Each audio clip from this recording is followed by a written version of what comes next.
Hello guys! Nag-vlog kami ni Tito. Birthday kagahapon ni Lola at hinandaan namin ng 2 cake at baboy, manok, fishball, at saka fishball,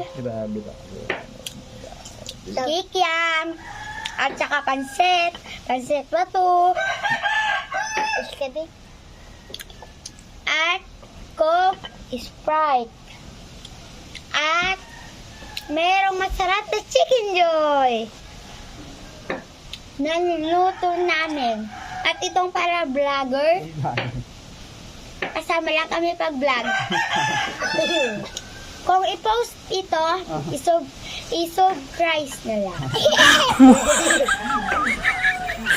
Maganda naman ay yung aming paningin. Wow!